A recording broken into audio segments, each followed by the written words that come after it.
இந்த மாதிரி டோக்கன் தான் உங்களுக்கு கொடுப்பாங்க கடைகளுக்கு.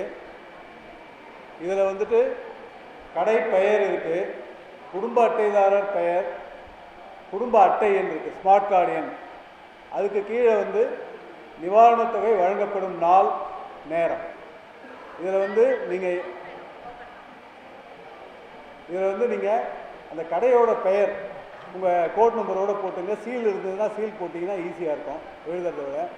அதே மாதிரி குடும்ப அட்டைதாரர் பெயர், பெனிஃபிஷரி லிஸ்ட்டு உங்கள்கிட்ட கொடுத்துருப்போம், பயனாளிகள் பட்டியல் பெயர், அதை எழுதிடுங்க. அதே மாதிரி அந்த ஸ்மார்ட் கார்டு நம்பரை எழுதிடுங்க.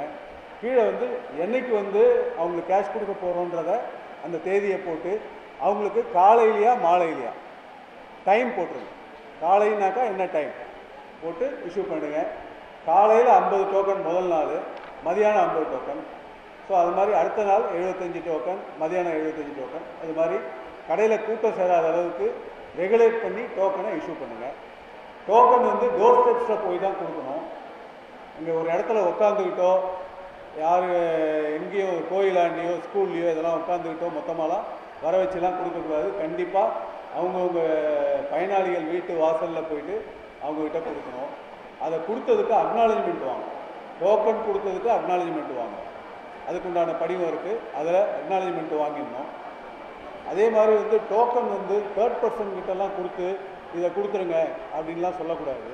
அதை வந்து கடை பொறுப்பாளர் தான் போயிட்டு பயனாளிகளுடைய வீட்டுக்கே போயிட்டு கொடுக்கணும்.